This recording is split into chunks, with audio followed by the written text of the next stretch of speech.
प्रधानमंत्री किसान मानधन योजना प्रति मासरे 3000 टंका पेंशन जानतु किपरि मिलिब लाभ। भारत सरकार देशर कृषक मानक आर्थिक स्तर में सशक्त करने और सेमानकर भविष्य को सुरक्षित करने अनेक योजना चलाउछंती। यह माध्यम एक गुरुत्वपूर्ण योजना हेउची प्रधानमंत्री किसान मानधन योजना।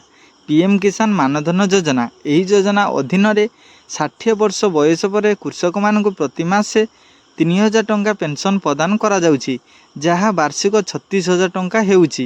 यही योजना खास करी छोट और सीमांत कृषक मानक वृद्धावस्था आर्थिक स्वावलंबी हेबा पई डिजाइन करा जाउची। आसंतु जानिबा एही योजना विषय विस्तृत भावे। प्रधानमंत्री किसान मानधन योजना कौन? प्रधानमंत्री किसान मानधन योजना हेउची एक पेंशन योजना जहाँ 2019 मसीहा आरंभ करा जाइथिला।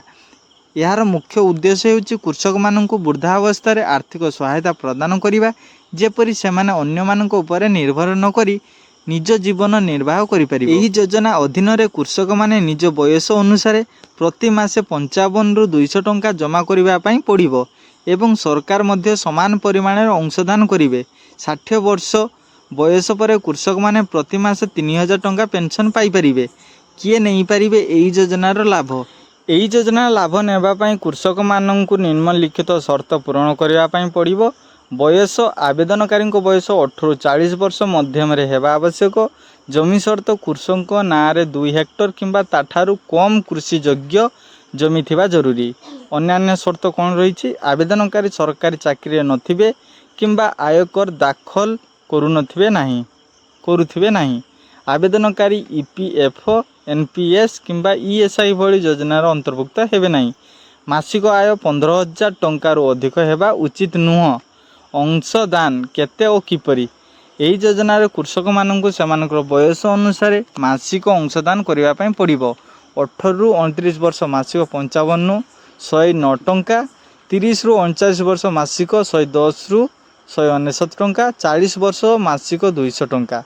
सरकार मध्य समान परिमाण अंशदान करिवे, जहाँ कृषकों पेंशन फंड को दृढ़ करिवो। उदाहरण स्वरूप जदि जड़े कृषक 18 वर्ष बयस योगदान करती एवं मासिक 55 टंका जमा करती, तेबे सरकार मध्य 55 टंका जग करिवे। 60 वर्ष पर तांकु मासिक 3000 टंका पेंशन मिलिबो। अन्यान्य सुविधा पारिवारिक पेंशन जदि लाभार्थी कृषकर मृत्यु हुए तांको पत्नी को प्रति मास 1500 टंका पारिवारिक पेंशन मिलिबो। पीएम किसान सह संयोग जदि आपण प्रधानमंत्री किसान सम्मान निधि योजना नामित, तेबे एही योजनार नाम लेखाइबा आहुरी सहज। या सहित पेंशन अंशदान पीएम किसान मिलुवा 6000 टंका को स्वयंचालित भाव कटि जाई पारिबो, जा द्वारा कृषक माननकु अलगा अर्थ देबाकू पड़िबो नाही। किपरि करिवे आवेदन? एही योजनार नाम लेखिबा पई दुईटी पद्धति अछि। ऑनलाइन पद्धति ऑफिशियल वेबसाइट मानधन.in किंबा पीएम किसान गवर्नमेंट.in को जानतु। सेल्फ एनरोलमेंट ऑप्शन को क्लिक करंतु। आपण को मोबाइल नंबर देई ओटीपी जेनेरेट करंतु। आवश्यक तथ्य पूरण करी फॉर्म सबमिट करंतु एवं एक प्रिंट आउट रखंतु।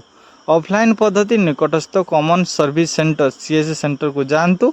आवश्यक डॉक्यूमेंट जमा करंतु। तो फ्रेंड्स, एमती नुआ नुआ अपडेट वीडियो जानिबा पई आम चैनल को बे सब्सक्राइब करंतु, जहाँ फल रे आपण माने सर्वप्रथम वीडियोटी पाई परिबे। तो फ्रेंड्स, एही वीडियोटा को व्हाट्सएप फेसबुक ट्विटर माध्यम रे शेयर करंतु।